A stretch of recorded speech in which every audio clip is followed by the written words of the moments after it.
Mrs Revathi Shanmugam அவங்கள தான் நம்ம மீட் பண்ண போறோம். அவங்க தான் இன்னைக்கு வந்து ஓணம் ஸ்பெஷலா நமக்கு ஸ்பெஷல் டிஷ்ஷோட வந்திருக்காங்க. வணக்கம்மா. வணக்கம் சித்ரா. நேயர்கள் அனைவருக்கும் எனது அன்பார்ந்த வணக்கம். அதோட கூட ஓணம் வாழ்த்துக்கள். சரி, நம்ம இன்னைக்கு ஓணம் ஸ்பெஷல் தான் பண்றோம். ஃபர்ஸ்ட் கூட்டுக்கறி பார்த்தோம் இல்லையா? இன்னைக்கு நீங்க என்ன பண்ண போறீங்க? ஒரு ஸ்பெஷல் டிஷ் தான். ஓணம் அப்படின்னாலே அதுவும் குறிப்பா மலையாளம் அப்படின்னாலே அதுல 3 விதமா 4 விதமான பாயசங்கள், 4 இல்ல நம்ம பண்ண போறது நிறைய இருக்கும். பட் ஆனா நம்ம பண்ண போறது அந்த பாயசத்துல இருந்து ஒண்ணு எடுத்து அடப்பிரதமன். அதுதான் இன்னைக்கு பண்ணி காமிக்கலாம்னு நினைச்சேன். ஏன்னா நிச்சயமா அது வந்து இந்த மலையாள வீட்டுல வந்து எல்லா விசேஷங்கள் கல்யாணம் அதெல்லாம் பாத்தீங்கன்னா முக்கியமா இது ஒண்ணு இருக்கும். கூடவே மத்த 2 பாயசம் ஏதாவது இருக்கும். ஸோ கல்யாண வீடுகள்னு போகும்போது எம்எஸ்வி மாமாவோட பொண்ணு வந்து தன்னோட பையன் பொண்ணு கல்யாணத்துக்கு நாங்க போயிருந்தோம். அங்க வந்து ஃபர்ஸ்ட் அந்த பொண்ணு வந்து என்கிட்ட லதா வந்து சொன்னதே, அக்கா இன்னைக்கு சாப்பாடு நல்லா என்ஜாய் பண்ணி சாப்பிடணும், ஃபுல்லா மலையாள சாப்பாடு அங்கிருந்து தான் ஆள் வரவழைச்சு பண்ணியிருக்கேன். நான் என்ஜாய் பண்ணி சாப்பிட்டோம். அதுல பாயசம் குறிப்பா சொல்லணும்னா 3 வகை பாயசம். அவ்வளோ பிரமாதமா இருந்தது அந்த பாயசம்லாம் ஒவ்வொன்றும். அந்த பாயசத்து கூட வந்து அப்பளமையும் உடைச்சு போட்டு மிக்ஸ் பண்ணி சாப்பிட்டா ரொம்பவே நல்லா இருக்கும். அதே மாதிரி போலியும் பண்ணுவாங்க, அதுவும் ரொம்ப நல்லா இருக்கும்.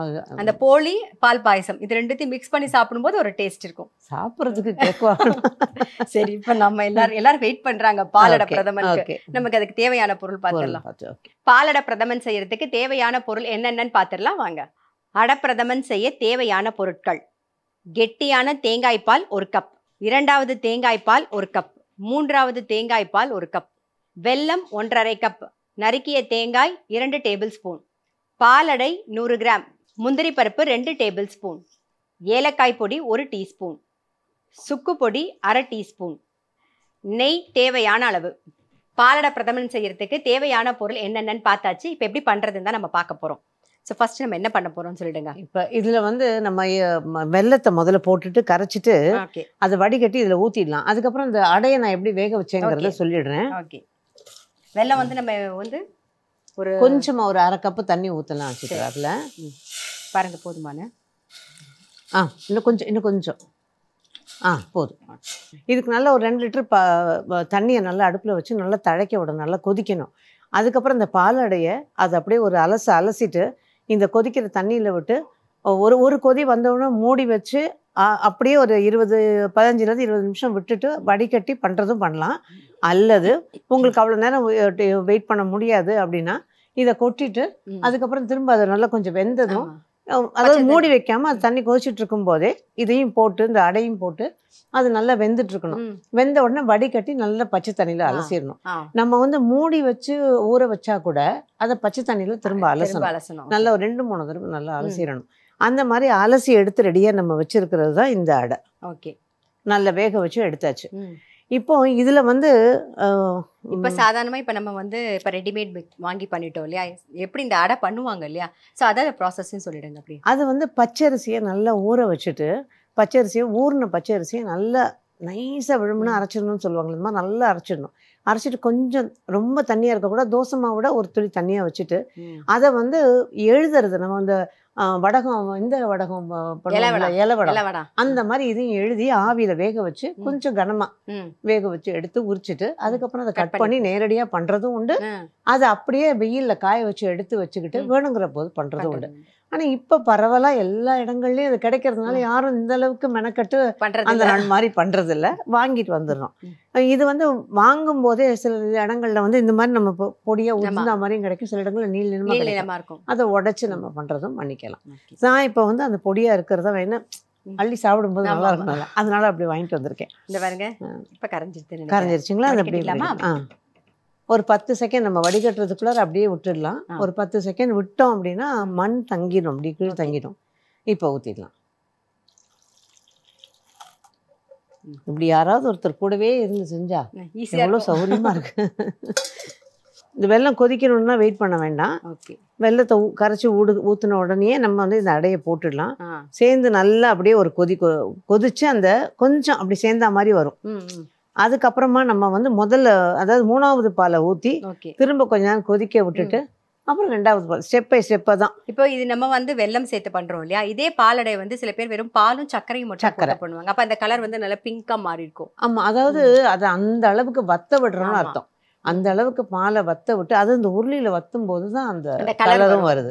நல்லா வத்த விட்டுட்டு இதே அடை தான், ஆனா அதுல சேர்க்கிறோம். அந்த நம்ம பாக்கெட் பால் அதுவும் திக்கா இருந்துச்சுன்னா பால் நல்லாவே இருக்கும். இப்ப நம்ம ஓணம் பத்தி தானே பேசிட்டு இருக்கோம். ஆமா. அப்பா வந்து ஒரு பாட்டு மலையாளத்துல எழுதியிருக்காரா? எனக்கு தெரிஞ்சு நான் பிறக்கல, அதுக்கு முன்னாடி வந்த படம் நான் அவன் இல்லைன்னு ஒரு படம். அதுல வந்து மந்தார மலரே அப்படின்னு ஒரு பாட்டு வரும். ஸோ அதை பத்தி கொஞ்சம். ஆக்சுவலாக அப்பா வந்து எப்படி அப்பா வந்து தமிழ்ல ரொம்ப பிரபலமா இருந்தாங்களோ அந்த மாதிரி வயலார் அப்படின்னு சொல்லி கேரளால ரொம்ப பிரபலம். அப்பாவுக்கும் அவருக்கும் ஒரு நல்ல கனெக்ஷன். நானே அவரை பார்த்துருக்கேன் ஒரு முறை. வீட்டுக்கு வருவாங்க, இங்கே சென்னை வந்தாருன்னா அப்பாவை கட்டாயம் பார்ப்பாங்க, இல்லை அப்பா போனாங்கனாலும் கட்டாயம் பார்க்காம இருக்க மாட்டாங்க. ஸோ அவர் வந்து ஏதாவது பாட்டு ரொம்ப நல்லா இருந்ததுன்னா அதை சொல்லி அப்பா கிட்ட அதை கேட்டு அதை சில நேரங்கள்ல அவங்க மலையாளத்துலேயோ அதே மாதிரி அப்பா வந்து அவரை வந்து அப்பாட்ட நான் இந்த பாட்டு எழுதியிருக்கேன் அப்படின்னு சொல்லி அப்பாவுக்கும் ரொம்ப அதில் சில இதெல்லாம் பிடிச்சதுன்னா அதை பிக் அண்ட் சூஸ் பண்ணுவாங்க, அந்த மாதிரி எடுத்து எழுதிக்குவாங்க. அந்த மாதிரி வந்து மற்ற பாடல்கள் பண்ணுவாங்க. பட் இந்த மந்தார மலரையில் வந்து அவர் வந்து இந்த மலையாள டச் இருக்கிறதுனாலயோ என்னமோ அப்பா வந்து தானா வந்து அதை யோசிச்சு எழுதுனது தான். ஆனா அதுவே இந்த துலாபாரம் படத்துல சாரதாம்மா ஊர்வசி பட்டம் வாங்கினாங்களே, அந்த விருது வாங்கினது, அந்த படத்துல வந்து ஓமன திங்களில் ஓணம் பிறக்குன்னு ஒரு பாட்டு, அதே டியூன் அப்பாவுக்கு அது ரொம்ப பிடிச்சி அதுக்கு வந்து தமிழ்ல பண்ணணும்னு சொல்லி தமிழ்ல தான் பூஞ்சிட்டு கண்ணங்கள் பொன்மணி தீபத்தில் அந்த பாட்டு வந்தது. ஆமா. ஸோ அது இந்த மாதிரி இதுல எழுதியிருக்காங்க. மலையாளம் அப்படிங்கிற போது எங்க அம்மா வந்து பகுதி மலையாளம், எங்க தாத்தா வந்து மலையாளம். ஸோ அம்மாவுக்கு வந்து நல்ல மலையாளமும் வரும், நல்ல பேசுவாங்க. அதே சமயம் அந்த மலையாள டச், அந்த சமையல் அது இது எல்லாமே அதுவும் உண்டு அம்மாவுக்கு. ஸோ அது பட் அப்பாவுக்கும் அதுக்கும் இந்த வகையிலையும் நல்ல கனெக்ஷன்ஸ் உண்டு. அப்போ நீங்கள் உங்கள் அம்மா கிட்ட இருந்து நிறைய சமையல் கற்றுட்டு இருப்பீங்களே இந்த மலையாள சமையல் அப்படிங்கும் போது? இல்லை, அப்படி வந்து ட்ரெடிஷ்னல் மலையாள சமையல்னு அம்மாவுக்கு ரொம்ப பண்ணலை, அந்த மாதிரி பண்ணலை. பட் ஓரளவுக்கு அம்மா வந்து இந்த அவியல், கேரளா ஸ்டைலில் அவியல் அது இதெல்லாம் அம்மா நல்லாவே பண்ணுவாங்க. ஸோ அந்த வகையில் தான் இதை கற்றுக்கிட்டது. பட் மலையாள சமையல்னா நிறைய மலையாள ஃப்ரெண்ட்ஸு, நம்ம தான் சாப்பிட்ட உடனே அடுத்து பண்ணி பார்ப்போமே, அது மாதிரி கேட்டுக்கிறது நிறைய. ஸோ அந்த இதுதான். அதே மாதிரி அப்பாவுக்கு பிடிச்சதும் பார்த்தீங்கன்னா எல்லா வகையான சாப்பாடு, அந்த மாதிரிலாம் அப்பாவுக்கு எல்லா வகையான சாப்பாடும் பிடிக்கும். ஸோ இந்த கேரளா டச்சு இருக்கவே இருக்கும். இந்த எம்எஸ்பியோட ஒரு மெட்டு போட்டு வச்சுட்டு இந்த பாட்டு எழுது அப்படின்னு சொல்லியிருப்பார்ல, லா லா லா அப்படின்னு வரும். ஆமாம் ஆமாம், அதை பற்றி சொல்லுங்க நீங்க. ஆக்சுவலாக நிறைய அப்பா வந்து மாமா மெட்டு போட்ட உடனே அப்பா பாட்டு எழுதுறங்கிறது வந்து ஒரு வழக்கமான ஒரு விஷயம். இதுக்காக நேரம் எடுக்கணும் அப்படிங்கிறதெல்லாம் அப்பாவுக்கு கிடையாது. ஒரு முறை மாமா வந்து என்ன பண்ணியிருக்காங்க, மெட்டு போட்டு ரெடி பண்ணியிருக்காங்க. அப்பா போன உடனே சரி மெட்டை வாசிடா அப்படின்னாங்க அப்பா.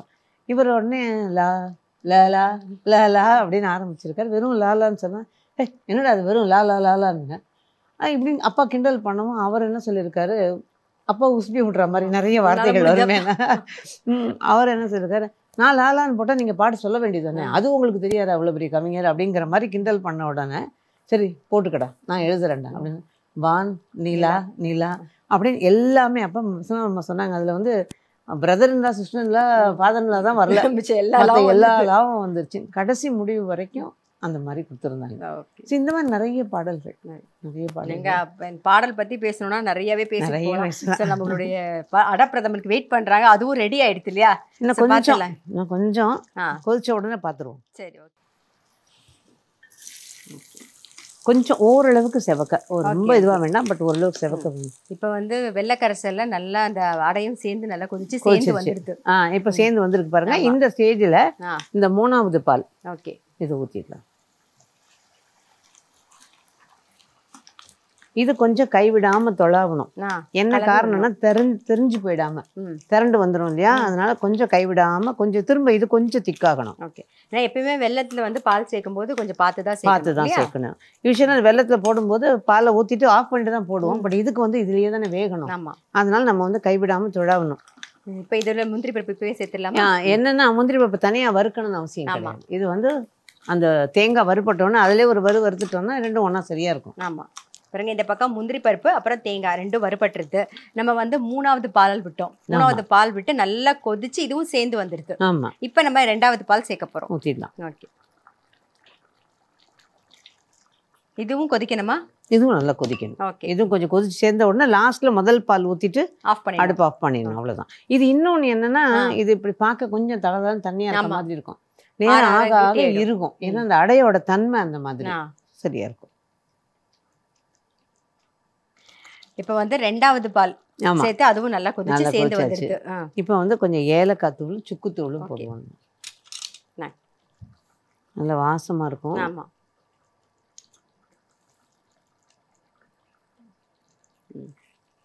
சுக்குத்தூள் பேருக்குன்னு சொல்லுவாங்க. அந்த மாதிரி ஒரு 1/4 ஸ்பூன் போதும்.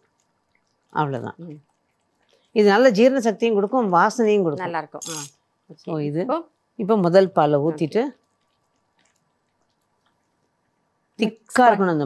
இந்த மாதிரி திக்காக இருக்கணும் ஃபர்ஸ்ட் பால். இருங்க, அது அப்படியே வழிச்சு ஊற்றிடலாம். ஆஃப் பண்ணவா? இப்போ ஆஃப் பண்ணிடலாம். ஓகே. ஏன்னா இந்த பாத்திரத்தோட சூடு இருக்கும்போதே போதும். Okay okay. தாராளமாக. இப்போ அதை நல்லா கலந்து விட்டுடணும். இப்போ வறுத்த முந்திரியும் தேங்காயும் சேர்த்துடலாமா? சேர்த்துலாம். அவ்வளோதான். அவ்வளோதான். ஸோ பாயசம் அவ்வளோதான். நம்மளுடைய அடப்பிரதமன். அடப்பிரதமன் பாயசம் சொல்லக்கூடாது, அடப்பிரதமன். கரெக்டாக இருக்கும் குடிக்கிறதுக்கு. இதில் ஒரு நல்ல ஒரு அப்பளத்தை போட்டு உடச்சிட்டு சூப்பர் சாப்பிட்டா சூப்பராக இருக்கும். நல்லா இருக்கும். ஆனால் இது வெறுமனே கூட இந்த தேங்காயோட கரிச்சு கரிச்சு நல்லா இருக்கும். சூப்பர்.